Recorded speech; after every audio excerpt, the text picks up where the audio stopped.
all the great things in other high achievers' lives, all the reasons that these successful people that you look up to, that you aspire to be like, are the way they are, have all come from a place of being uncomfortable. That's just a fact. Single biggest reason why people have bad days is because they start them off by looking around at everybody else and seeing what they're doing instead of having the focus and the discipline to actually start your day off with you in control. Because everywhere I look and everywhere I see in today's society, everybody's doing everything they can to be more comfortable. They're looking for the more convenience. They're looking for the quicker. They're looking for the faster. Don't ask for security, ask for adventure. And see, it's not important how long you live. What's important is how you live. You know, I think people are always looking for some sort of, remedy or some shortcut that's going to make them be able to do things that are hard easier. But no, they're hard things for a reason.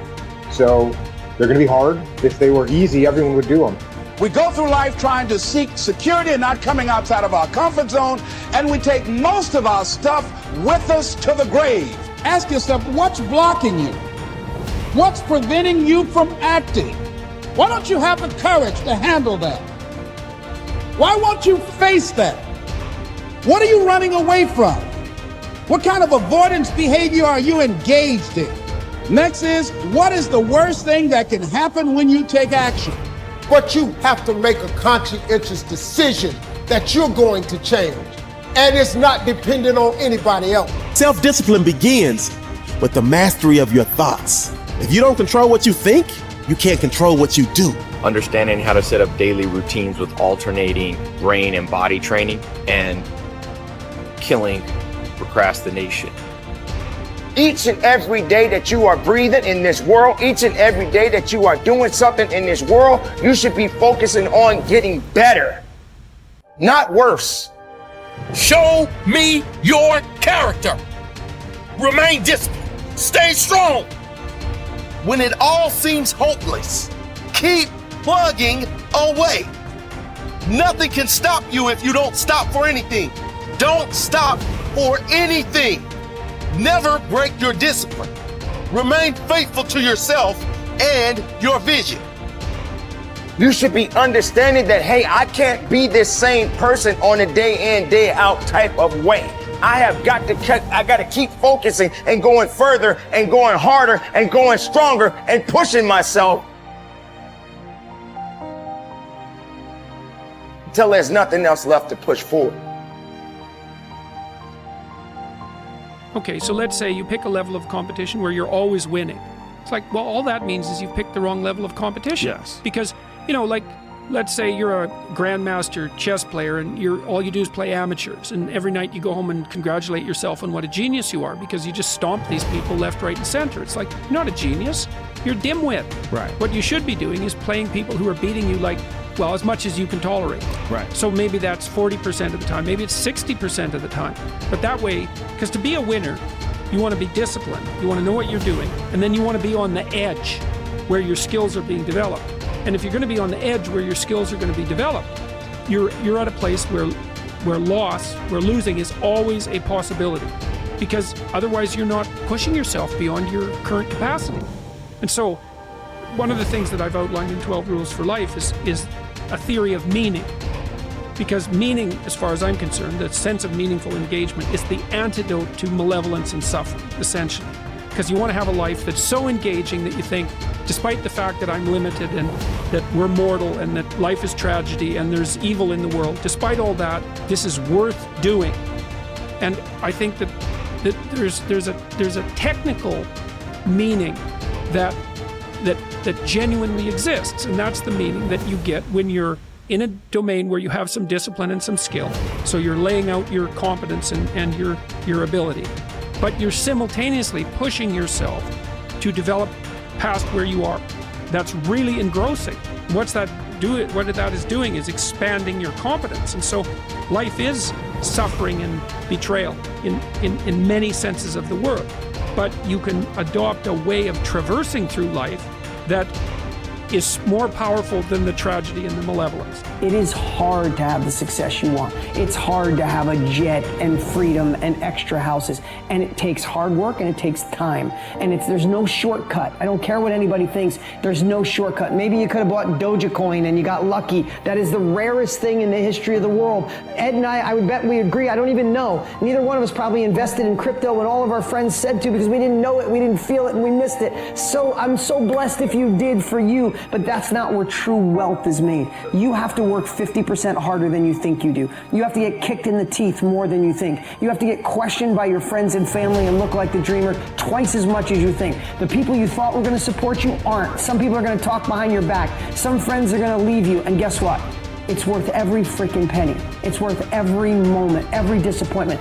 There was a gentleman named David Kekich. I met him. He was paralyzed from the neck down.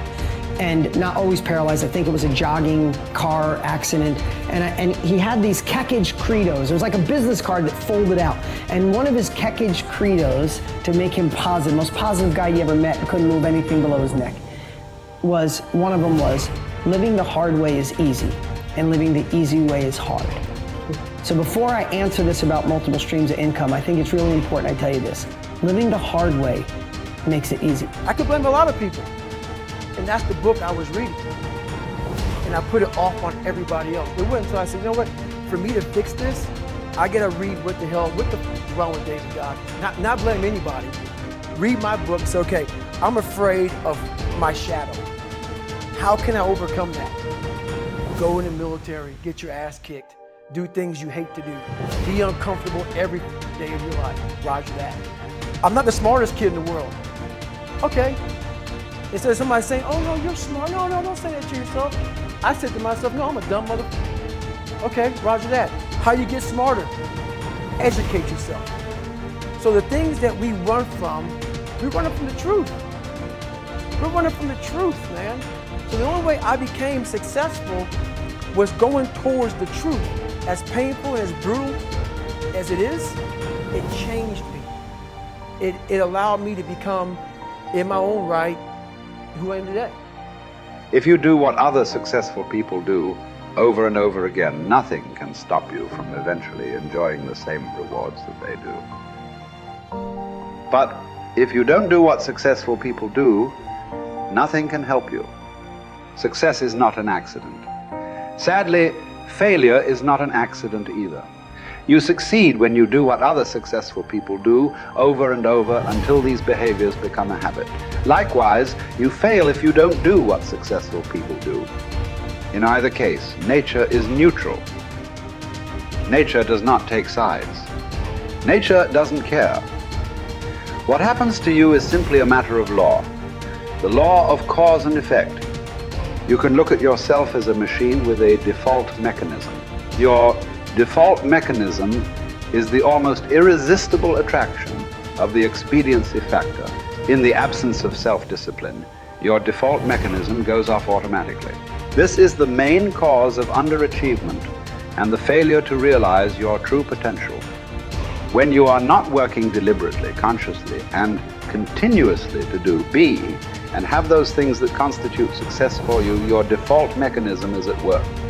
You end up doing those fun, easy, and low-value things in the short term that lead to frustration, financial worries, and failure in the long term. One of the most important requirements for success, once you have decided what it is that you want, is the quality of willingness. Successful people are willing to pay the price, whatever it is and for as long as it takes, until they achieve the results they desire. Everyone wants to be successful. Everyone wants to be healthy, happy, thin, and rich. But most people are not willing to pay the price. Occasionally, they may be willing to pay the price, but they are not willing to pay the whole price. They always hold back. They always have some excuse or rationalization for not disciplining themselves to do everything that they need to do to achieve their goal. How can you tell when you have paid the full price of success? It's simple. Look around you. There it is. You can always tell how much of the price of success you have paid by looking at your current lifestyle and your bank account. By the law of correspondence, Your outer world will, like a mirror, always reflect the person you are and the price you have paid on the inside.